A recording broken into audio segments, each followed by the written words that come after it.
합니다. 오늘 이 말씀을 가지고 고린도서 강의 13번째 시간을 가지고자 합니다.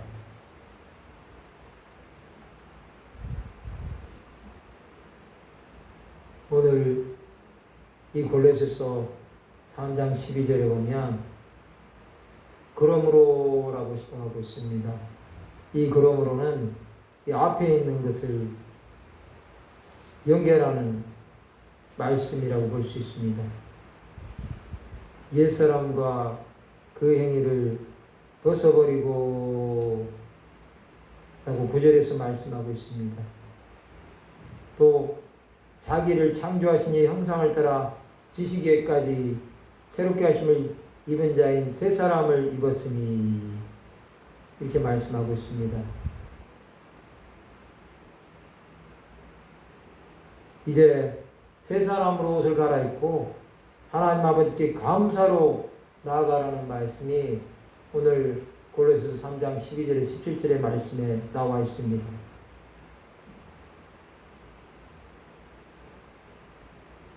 새 사람이 된 사람은 그리스도인들의 삶을 살아라 말씀하고 있습니다. 오늘 본문 12절에서 14절에 보시면 새로운 삶에 대해서 사도 바울은 골로새계 성도들에게 이 말씀을 적극적으로 말씀하고 있습니다. 12절에 보시면 그러므로 너희는 하나님이 택하사 거룩하고 사랑받는 자처럼 긍휼과 자비와 겸손과 온유와 오래 참음을 옷 입고 라고 말씀하고 있습니다. 성도들은 하나님께서 택하신 사람들입니다. 성도는 거룩한 물이라는 뜻입니다. 또 거룩한 자가 되었다는 것입니다. 하나님의 선택은 사랑입니다. 여러분. 하나님의 택하신 받은 자처럼 하나님의 사랑을 입은 자처럼 살아야 한다고 말씀하고 있습니다.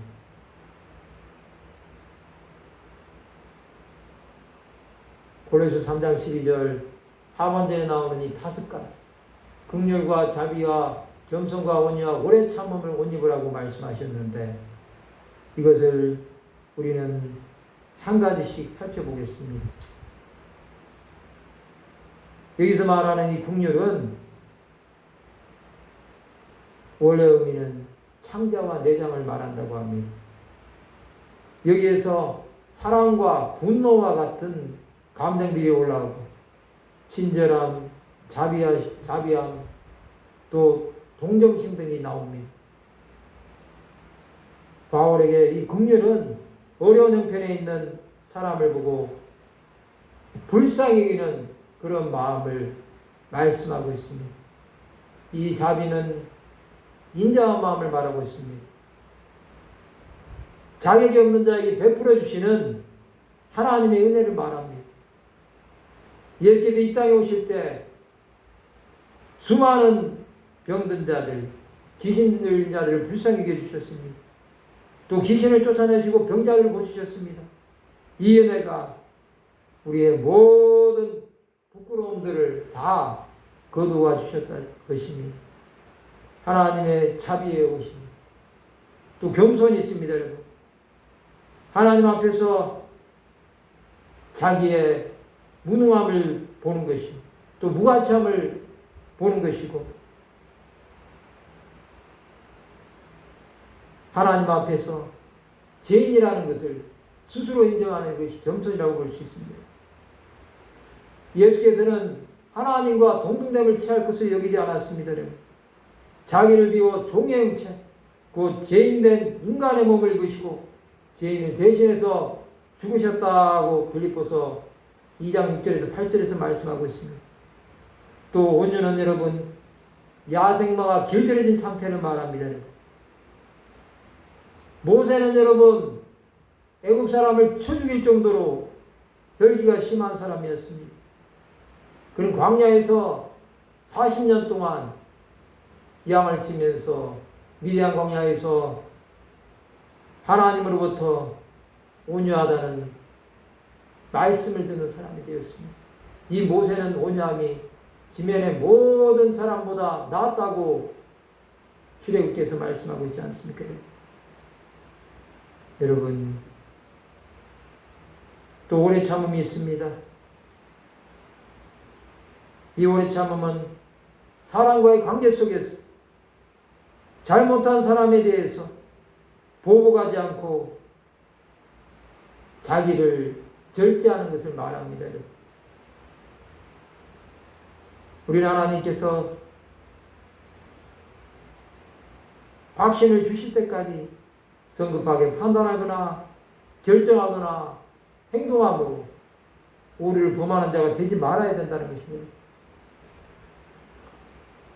13절에 보면 누가 누구에게 불만이 있거든 서로 용납하여 피차 용서하되라고 말씀하고 있습니다. 우리에게 불만 있는 사람들이 있을 수 있습니다, 여러분. 이런 사람들을 용납하라는 것이 또 용서하라는 것입니다, 여러분. 용서는 여러분 우리가 하기가 쉬운 것이 아닙니다, 여러분. 이 용서 이것은 여러분 빚을 면제해 주는 것을 말합니다, 여러분. 자기에게 잘못한 사람에게 은혜를 베풀어 주는 것을 말합니다. 예수께서는 여러분 제자들에게 70번씩 7번이나 용서하라고 했습니다. 이것은 끊임없이 용서하라는 것입니다. 사도 바울도 골로새 성도들에게 주께서 너희를 용서하신 것 같이 너희도 그래야라고 말씀하고 있습니다. 여러분, 우리는 정말로 용서하는 자가 되어서 그리스도의 법을 성취하는 자가 되어야 됩니다. 여러분. 주께서 너희를 용서하신 것 같이 너희도 그러하고 라고 말씀하고 있습니다. 주님이 용서하셨습니다. 주께서 십자가에서 우리를 용서하셨다고 한다면 우리가 용서하지 못할 사람이 세상에 어디 있겠습니까? 우리는 그리스도의 마음으로 용납하는 자들이 되어야 되겠다는 것입니다. 14절에 보면 이 모든 것 위에 사랑을 다하라. 이는 온전하게 매는 띠니라 말씀하고 있습니다. 이 사랑은 아가페를 말합니다. 조건 없는 사랑을 말씀하고 있다는 것입니다.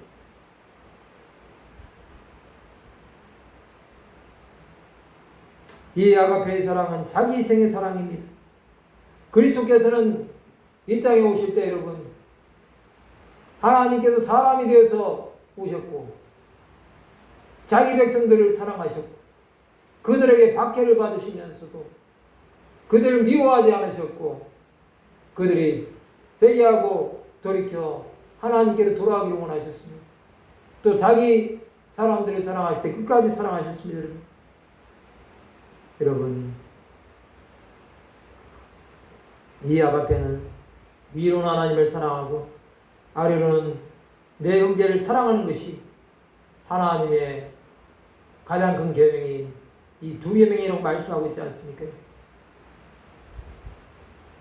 그리스도인들에게 온전하게 매는 띠, 이 모든 것은 사랑이라는 것입니다. 사랑으로 역사하는 믿음이 우리의 소망을 이룰 것이라고 갈라디아서 5장 1절 6절에서 말씀하고 있습니다. 오늘 본문 골로새서 3장 15절에 17절에 보면 그리스도인의 자세에 대해서 말씀하고 있습니다. 12절에서 14절은 여러분 그리스도인들이 보여주어야 할 8가지 삶의 열매를 말씀하고 있습니다. 이 15절에서 17절은 여러분 보이지 않는 내면에 대한 영역입니다. 이 바울은 여러분 오늘 본문 골로새 3장 15절에서 이렇게 말씀합니다. 그리스도의 평강이 너희 마음을 주장하게 하라. 너희는 평강을 위하여 한 몸으로 부르심을 받았나니 라고 말씀하고 있습니다.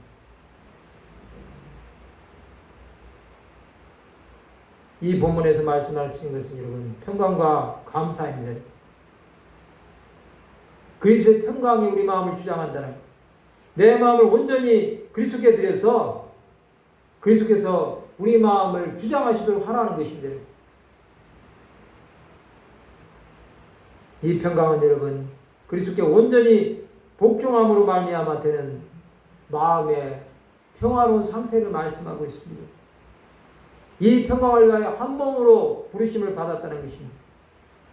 고로새 성도들은 여러분 한 지체로 부르심을 받은 자들이 되었습니다. 교회를 다스리시는 것은 여러분 성령입니다. 여러분. 그렇게 교회는 어떠한 상태에도 평강할 수 있습니다. 세상은 요란합니다. 세상은 여러분 전쟁이 끝나지 않습니다. 그렇지만 성령께서 교회를 붙들고 계십니다. 여러분. 그리스도의 평강이 우리 마음 가운데 있기 때문에 우리는 모든 욕심을 다 버리고 주 예수를 바라볼 수 있다는 것입니다. 여러분.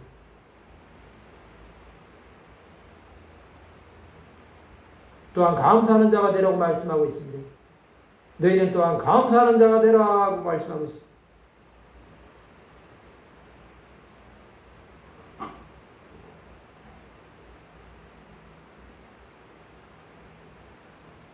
불평과 원망을 누릴 수 있는 것이 있다고 한다면 여러분 감사입니다.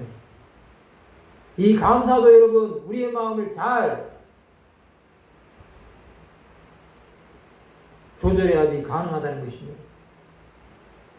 감사를 잃어버린 사람은 여러분 평강이 그 마음을 주장하지 못하게 됩니다. 그리스도의 평강, 이것은 정말로 중요한 것입니다. 16절에 보면 그리스도의 말씀이 너희 속에 풍성히 가하여 모든 지혜로 피차 가르치며 권면하고 시와 찬송과 신령한 노래를 부르며 라고 말씀하고 있습니다. 이 그리스도의 말씀이 너희 속에 풍성하게 가하라고 말씀하고 있습니다. 그리스도의 말씀은 여러분 복음서와 서신서, 신약 성경을 말씀하고 있는 것입니다. 성도들 속에 이 말씀이 살아서 역사한다는 것입니다. 바울은 그리스도의 말씀과 관련하여 가르침, 권면, 찬양을 언급하고 있습니다. 이 특별히 찬양은 감사하는 마음을 하라고 말씀하고 있습니다. 그리스도의 말씀은 서로 가르치고 권면하는 것입니다. 성도의 교제가 어떻게 이루어지는지 말하고 있습니다. 너희 속에 풍성히 가하여 라고 했는데 성도들이 교회에 모일 때마다 그리스도의 말씀을 주고받고 하라는 것입니다. 그리스도의 말씀은 여러분 지혜입니다. 말씀을 가까이 하는 사람은 여러분 지혜롭습니다. 또 시와 찬송과 신령한 노래를 부르라고 했습니다. 감사하는 마음으로 찬양하라는 것입니다.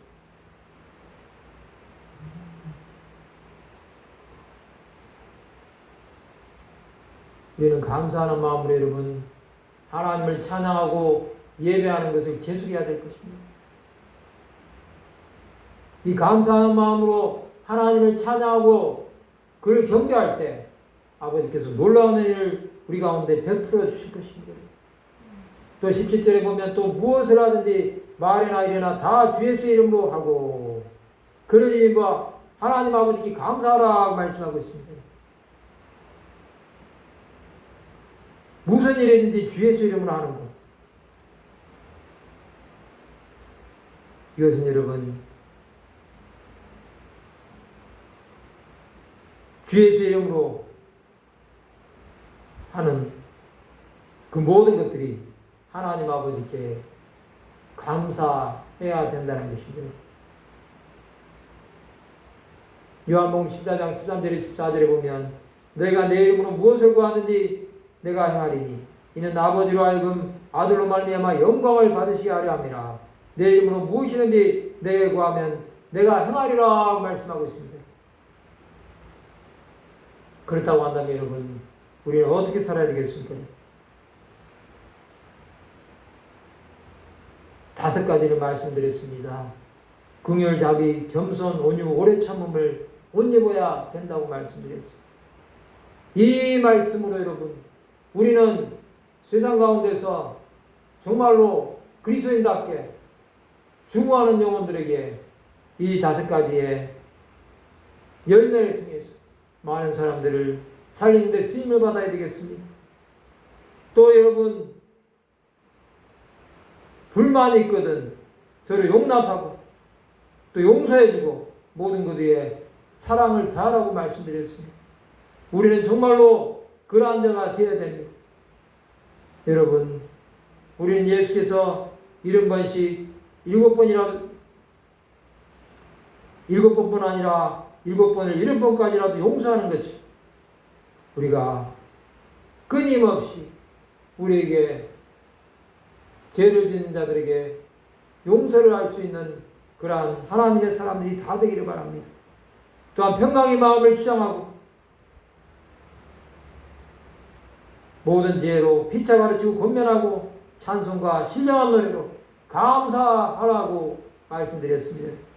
우리는 여러분 정말로 주 앞에서 감사한 자가 되어서 아버지의 뜻을 온전히 이루어가는 삶을 살아야 되겠습니다. 여러분, 우리 삶 가운데 정말로 그리스도인답게 살아가는 것, 그것은 정말로 중요합니다. 우리가 그렇게 살아간다고 한다면 세상은 우리를 바라보면서 아버지의 뜻이 무엇인지 깨달아지게 될 것입니다. 우리가 그러한 삶을 살아서 수많은 영혼들을 주께로 인도하게 하는데 우리는 쓰임을 받아야 되겠습니다. 이제 남은 주간도 주 예수 그리스도와 온전히 동행하시고 오늘 말씀처럼 오직 하나님 아버지께 감사하는 자가 되어서 주께 영혼 돌리는 귀한 하나님의 사람들이 다 되시기를 주님의 이름으로 축원합니다. 기도하시겠습니다. 하나님 아버지, 은혜를 감사합니다.